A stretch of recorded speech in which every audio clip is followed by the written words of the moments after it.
Қайырлы күн, ассалаумағалейкум барша YouTube сүйер қауым, және де менің тұрақты көрермендерім, қазақ арнасының көрермендері, қалдарыңыз қалай? Дендеріңіз сау ма? Мал-жандарыңыз барлығы тек аман есен бе? Қалайсыздар құрметті көрермендер? Міне бұқаларымыздың арқасы осылай, қол жетпейді, мойындар осындай. Шүкір, семіріп жатыр. Енді құрметті көрермендер, біраз комментарий жазыпсыздар. Бір кезекті видеоны шығарып, комментарийға жауап бере кетейін деп. Мені көріп отқан Өзбекстан, Қырғызстан, Ресей және де тағы да көрші мемлекеттерге жалынды сәлем. Ассалаумағалейкум. Қалайсыздар, қандайсыздар, ағайындар, бауырлар. Енді құрметті көрермендер, айтып кететін жағдай. Бұқа дегеніміз тек салмақ үшін ғой, шыны керек. Оны мойындауымыз керек біз.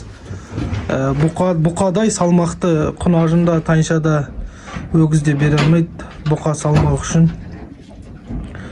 Енді бұлай қарасаңыздар, басқа да малдарды алып қоюға болады. Оған рисковать етіп, жем шашып, тағы да ущерб, оно того не стоит дейді ғой, бір ауызбен айтқан кезде. Ол болмайды. Енді комментарийда жазыптан мен құнажын салған болатынмын 265 килограмм. Бұқалардың өзі ондай салмақ бермейді дейді. Бауырым, дұрыс айтасыз. Кейбір бұқалардың өзі ондай салмақ шығармай қалады. Бірақ ол құнажын 3,5 жасар, 4-ке кетіп баратқан дөнежің болды ғой. Біз ауламаған, хозяин айтуы бойынша шатаспасам. Жемде тұрған, ат қорын қойған. Енді 3,5 жасар. Енді 3,5 жасар демей қойын, енді грубо 3 жасарға 267 килограмм құнажынға нормальный. Ал енді 3 жасар бұқаны 6 айға қоймай қойыңыз енді. 3 жасар бұқа өзі дайын келеді, бойымен, денесімен, бәрімен. 3 жасар бұқа толық 3 ай усиление кормлениеге қойсаңыз, 3 жасар бұқа 500 килограмм еттей, немесе 400 килограмм еттейді атып бере салады. Енді онымен келісетін шығарсыз. Аяғы комментарияның аяғында қуасың ба деп жазыпты. Жоқ, қумаймыз. Біз қашамыз.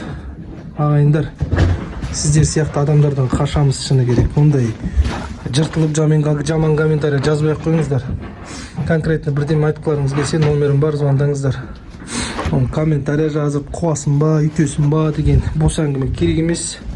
Істеп көр, сосын айтасың, бір ауызбен айтқанда ше.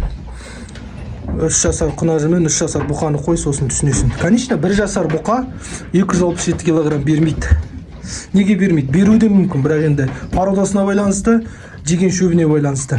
Міне, 1 жасар бұқа ровно 1 жасында қойылды. Бордақта тұрғанына 4 ай болды, 1 жас 4 ай қазір. Міне, максимальный салмақпен жеді, красный степной, қызыл бұқа. Енді лекарсмендардың бірі деп айтуға болады, мықты келе жатыр. Таза етпен 190 килограмм, 180-190 килограммен тұр. 1 жас, міне, өзінің жасына сай етпен тұр. Ал қазір міне 1,5 жасар болады ғой, 1,5 жасар болады. 1,5 жасардан кейін жол бөлек салмақ қосады. Бойы өседі, денесі өседі, жалпаяды дегенде. Бір ауызбен айтқан кезде түсінген боларсыз енді мені. А міне мынау бұқа 1 жас 4 айында ма сондай да қойылды ғой, 1 жас 5 айында ма сондай да қойылды. Бұл бұқа арық болып келген. Міне мына бұқа 4 ай болып тұрғанына, мына бұқа 3 ай болып тұрғанына. Енді мынаның салмағы мынадан көп. Бұл полторашка болып кірді, 1,5 жасар болып. Әні мойнын көріңіз. Енді бұл бұқа менде YouTube'да каналымда бар. Кіріп көріңіздер. Қандай салмақпен кіргені бәрі айтылған, қандай етпен кіргені бәрі айтылған. Енді қазір еттей салмағы 190 килограммның ар жақ бер жақ асып тұр. Бұл 3 ай болды, ал мынау 4 ай болды. Енді мынау 4 ай болған кезде өздеріңіз ойлай беріңіздер қандай салмақ болады. Әрине бұл 4 ай болған кезде мен төс өлшемін өлшеп, сіздердің көздеріңізше салмақтарын бәрін айтатын боламын. Ағайындар, енді тағы да айта кетейін.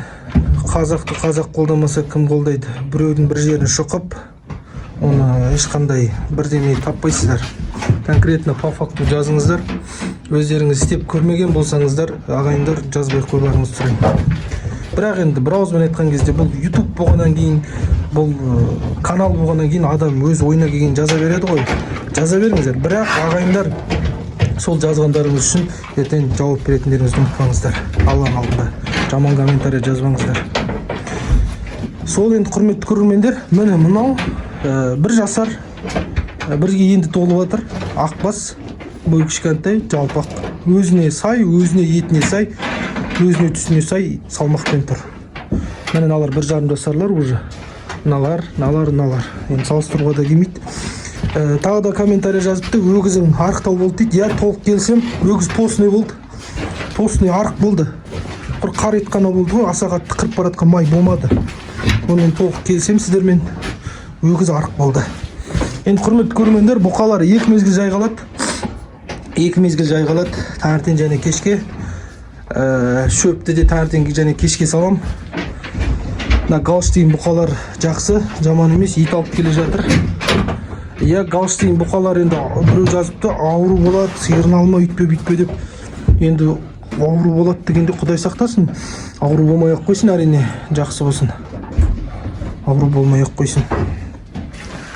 Енді құрметті көрермендер, өгіздерім, енді біреулер өгіз деп айтыпты, мына өгіздерді қаншадан алдым депті.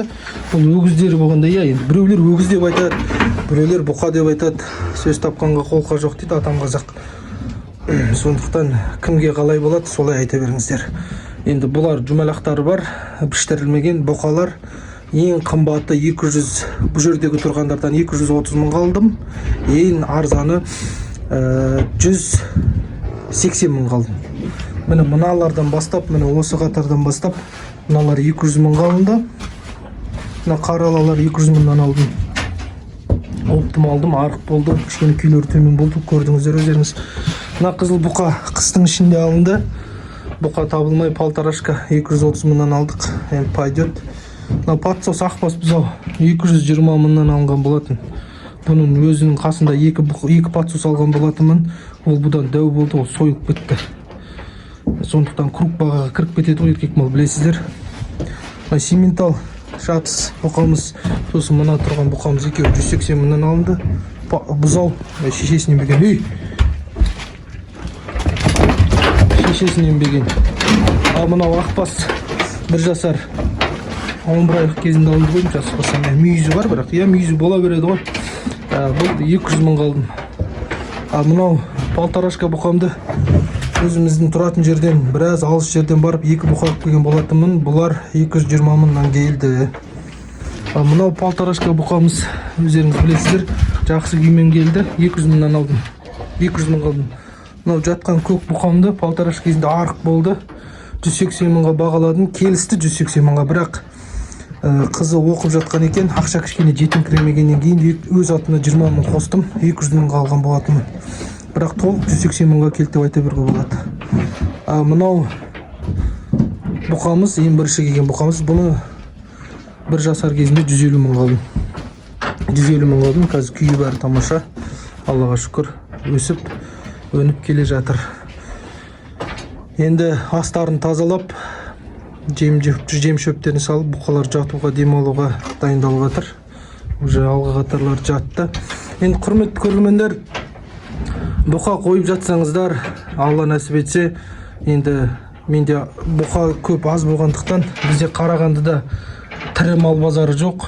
Қарабұлақ, Шымкент жақтарда, Қордай жақтарда бар.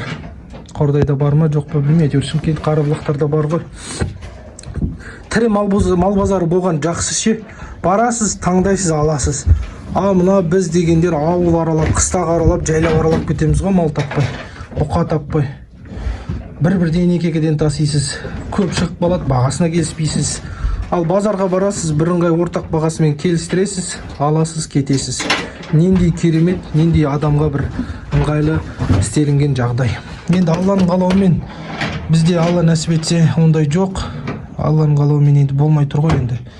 Бұйыртса, егер енді жағдайымыз көтеріліп, бір сондай бір керемет Алланың қалауымен жағдайы жетіп атсақ, бір мезгіл, бір ай, например, бордақыға қоятын айда, например, бордақы басталатын уақытта.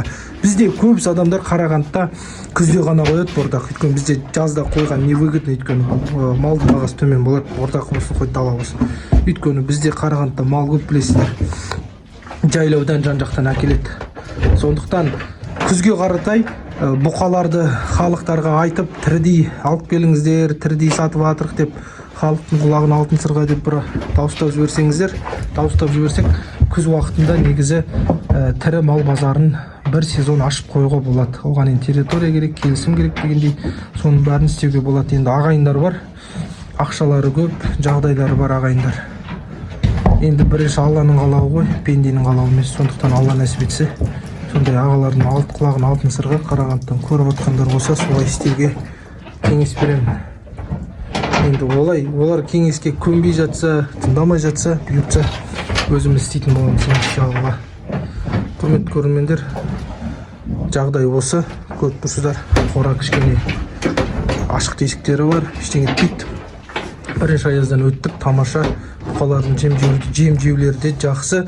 Қора суық емес. Алдында біраз қыстақтарға барып, дәу баздарды көрдік. Шын айтайын, енді өтірік айтпайын. Менің қорамнан суық қой. Потолоктары биік 4-5 метр. Енді суық қора болсын айтқан кезде. Менің қорам төмен. Пеноплекстерді қойғаннан кейін жақсы болды, тамаша. Қораның есігін ашқан кезде кәдімгідей қорадан жылы леп шығады ғой. Қора жылы, тәуба. Даже бір мезгіл осылай есікті ашып қоямын кішкене ше. Таза ауа кіріп, кішкене ауаны алмастырып дегендей бұқалар. Еще мына жақтың есігі ашық тұрады. Ана жақта ат тұрады, ат көрінді. Осы екі ортадан таза ауа кіріп тұрады. Енді бұқалар ауасы таза болмаса, бұқалар қиын. Андай жем жемей қояды. Енді оны өздеріңіз көріп отқан шығарсыздар. Ауасы жоқ, вентиляциясы жоқ қораларда бұқалар көбісі жем жемейді. Біздікі ауа алмасып тұрғаннан кейін, қора салқын болғаннан кейін бұқалардың жем жеуде барлығы жақсы. Ағайындар, енді каналға тіркеліп лайк басыңыздар, комментарий жазыңыздар. Жаман комментарий жазбаңыздар, бірақ енді өздеріңіз қарайсыздар. Жазба деп те айтпаймын енді. Қазақтарға бәрібір ғой, олар жаза береді. Сондықтан ағайындар, енді қолдаңыздар, жақсы комментарий жазыңыздар. Басқа да өзбек, қырғыз ағайындар көріп отыр. Олар да жақсы комментарий жазады. Енді қазақ болып, солардан қалмауыңызды өтінемін. Жақсы комментарий жазыңыздар ағайындар, қолдаңыздар. Бұйыртса барлығын қандай бағада өтіп атты, қандай салмақ берді, сіздер көріп атсыздар. Сіздер көресіздер бізден әрекет дегендей. Алла нәсіп етсе, салмақ қай бұқа қандай салмақ берді, қанша берді, барлығын айтып сіздерге жеткізіп отырамын. Қандай бағаға алғандарымды бәрін айттым, естіген боларсыздар. Енді бұйыртса қандай бағаға өтіп жатады, қандай баға берді, қандай пайда қалдырды деген барлығын иншалла айтып отырамын. Каналға тіркеліп лайк басыңыздар, комментарий жазыңыздар. Алыстамаңыздар ағайындар. Құрметті көрермендер, менде Қазақ ет Жандос деген инстаграм каналым бар. Соған тіркеле кетіңіздер. Енді өздеріңіз қарайсыздар ғой. Енді пока о жақта бір қырып видео салып жатқан жоқпыз, бірақ кішігірім видеолар салып жатырық. Сол инстаграм каналыма да тіркеліп қойыңыздар. Бұйыртса, Алла нәсіп етсе, о жақта да қызықты бір бұқалардың салмағына байланысты ойындар ұйымдастыратын боламыз. Енді Алла нәсіп етсе, ат туралы өзім қазір жеке видео түсіремін. Сол видеоға ағайындар толық көріп, аяғына дейін көрулеріңізге кеңес беремін. Ассалаумағалейкум, құрметті Қазақ ет арнасының және де мен тұрақты көрермендер.